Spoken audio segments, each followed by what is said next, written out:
I want to start with my far right is Dr. A.K. Peters, the Concept Developer Executive Director, Setting Leadership Initiative. Very good morning to you, Dr. Peters. Thank you, Dominic. All right, close to me here is Ismail Opeyemi, a policy analyst. Very good morning to you.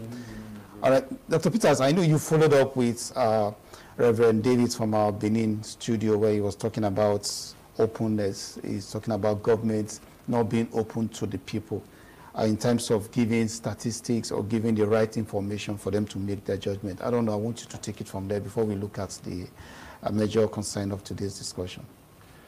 Thank you so very much. The Nigerian government over the years have not seemed to be transparent enough with Nigerians regarding the things they do. A lot of Nigerians, and if you ask me, I will say at least 70% do not trust government because they believe most of the things government does or do are shielded in secrecy. Despite the Freedom of Information Act that has been passed, the government doesn't seem to carry the people along in most of the things they do. And people see this top-to-bottom approach of issues as a major problem. Because the government, people do not understand what the government does, and people do not see that whatever government say they will do, they do it. A lot of people seem to be skeptical about a lot of programs and policies of government. And it is one of such skepticism that is raising eyebrows around the country concerning the cash transfer policy. All right, let me allow you to make your opening remarks on the same issue. What's your take on government secrecy as you put it? Actually, there is little or nothing we can do without transparency and accountability, because as from the society point of view, you actually need information to work with.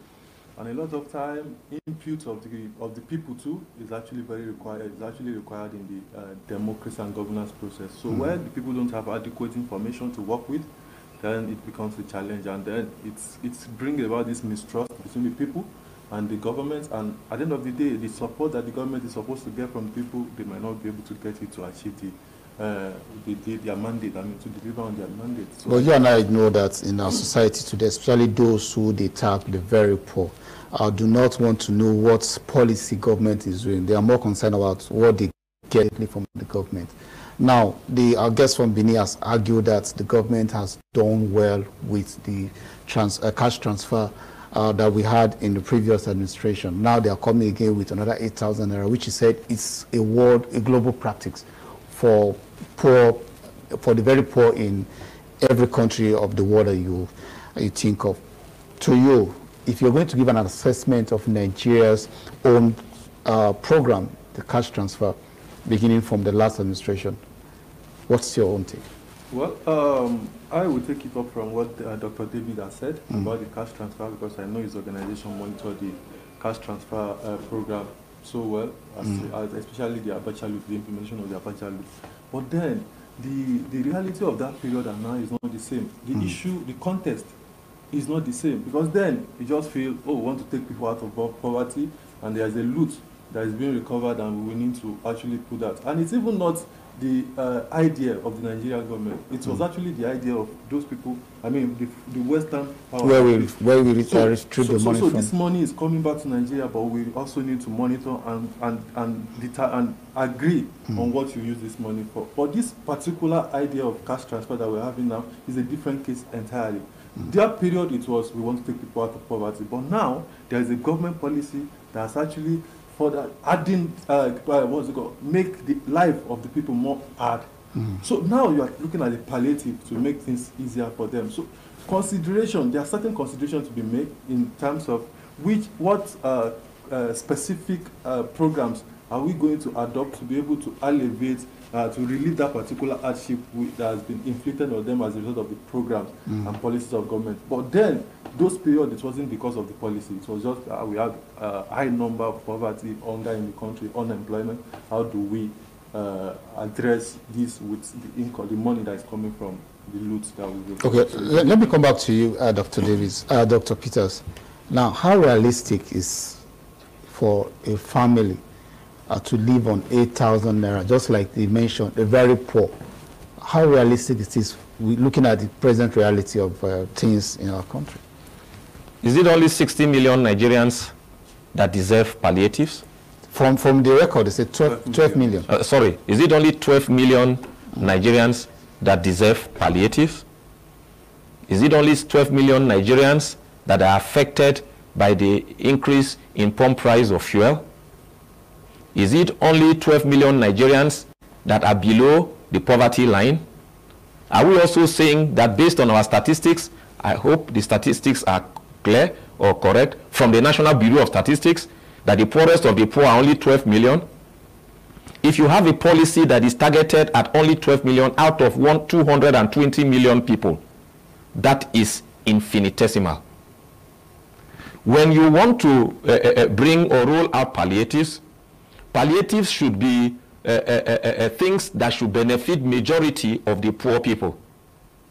But from the analysis I have just given, this money will not get to 10%, not even 5% of the poorest of the poor. Just recently, during the cash crunch between January and February, in the build-up to the elections and soon after the elections or thereabout, where people needed money and there was no money, no cash then. If a poor man comes to sell something and you want to buy, you don't have cash, and you say, let me transfer to your account, the person tells you, I do not have a bank. Yet it is going to be a cash transfer policy that they have to transfer this 8,000 naira to the poorest of the poor. Who tells them that the poorest of the poor in Nigeria actually have bank accounts? How can they reach the bank accounts of these people? I do not agree with David Ogolo that they come to these people clearly. They have a clear register, because all of us come from villages. I don't know of anybody in my village or in my local government who has benefited from the cash transfers of the or who benefited from the cash transfers of the last administration. What gives me the confidence that since they have not dusted the register or they have not created a new register, they will now have a new register that will involve my people? These are part of the things that make us not to trust and believe government. But coming back to your question, what can 8,000 naira do to a household? An average household by the standard of Nigeria is meant to be a father, a mother, and 4 children or 5 children. They will also have a few dependents who live with them, family members who live with them in that family. So instead of being 7, there may be 8 or 9 in a household. It used to cost me about 100,000 naira. There was a time it was 70,000 naira a few years ago to feed my family. Now, I can't feed my family with 150,000 naira. I can't feed my family with 150,000 naira in 1 month. Let us look at beverages. How much do these beverages cost? Let us look at toiletries. How much do toiletries cost? Let us look at the ordinary staple food that we buy. How much do these things cost now? Yet I have a household of 8. Myself, my wife, my 4 children, and 2 dependents. I am not a rich man. I may be an average person. But if government is giving palliatives, government should know that my household also has been very seriously affected by the increase in fuel. Well, I know those who are listening to you will wonder why would somebody who is feeding his family with 150,000 naira be saying he's poor.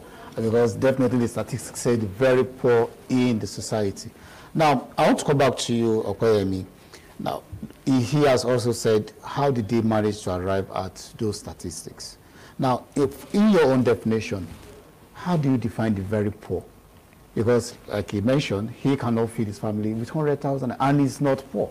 Yeah. It's average. So how do you define the very poor in society? Okay. Studies have shown that it's actually giving us different definition of poverty. But I will want to go with the recent National Bureau of Statistics data that says over 40% of Nigerian population are experiencing multi-dimensional poverty. And what that tells us is that if we have a 200 million population, that means like over 80 million. About 133 as at last count. Okay. 133 million versus are said to be multidimensional. Million persons, can you imagine? And we are looking at household here, because according to the Palliatives, they said 12 million household. So I think consideration of members of the household will also be considered within the. So that means the 8,000 naira is not even individual, it's an household. But another argument with it is 8,000 naira. If you look at the people at the bottom of the ladder in the society, when you go out of this place, there you see people doing. I mean, the major capital that they do business with is even less than 5,000 naira. You see people hawking pure water, hawking all those things. But that's not the argument here. My own argument is that how do the government even arrive at, oh, cash transfer is the most appropriate program or intervention to adopt at this point of view, at this point in our economic system? Because looking at what the most hit sector of our economy is actually the transport system, and even the transport system, as a result of that particular increment in transport fare that affected other products, goods and services. Why don't we look at intervention that will address, I mean, the issue within the transport system first, to see how that can have a ripple effect on the other sector of our economy? Because that will be more, I mean, cost effective to me, looking at from my own point of view. But as it is now, the impact that the cash transfer will have, because I actually believe that the previous cash transfer policy actually have impact. But what the level of impact that this particular one is going to have to the kind of the magnitude of the problem or challenges that we are having in our economy, that's the issue. That's the comparative analysis I will want to look at this issue from. Because clearly somebody gave an household, and if you look at where these people, the poorest of the poor, are even coming from the rural community, most of them don't even use transport so much.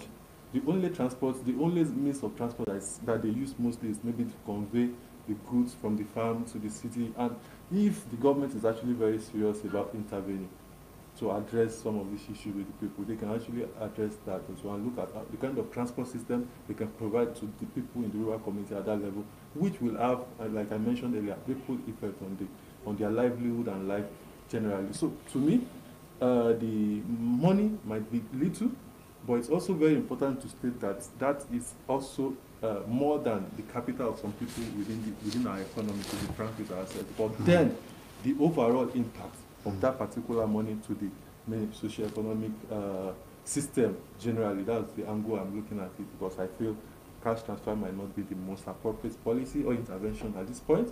I feel intervention in the transport system might have. But don't you think the intervention in transport system, like you mentioned, is a long time intervention? We're looking at what the people can sustain with in the next 6 months, like they said. So after 6 months, what happens? That's the question. After 6 months, what happened? The intervention is not sustainable. And this has been coming over and over. Even the so-called cash transfer that we've had in the past, how transparent, how accountable are they as regards to that particular finance? And again, there is this principle in public financial management, prudence. At this level, we don't have that much cash to play around with as a nation. So we need to manage what we have appropriately to see how it can actually have more impact than all this low-hanging fruit that we just, okay, you want to give people palliative for 6 months, and after 6 months they should continue to suffer. So those are some of the questions we should ask ourselves on the palliative program. Okay, Dr. Peters, let me still take you on what he just talked about, the sustainability of such intervention. We've seen it that in the past, not everybody has given a good story about it. If you look at the Ankobora program of the CBN, up to this very moment, CBN is still running after some persons that were giving loan to invest in, even though we saw rice revolution and all that. What's your own take on the sustainability of these kind of intervention programs that the government is coming up with? My brother, we have statistics in Nigeria.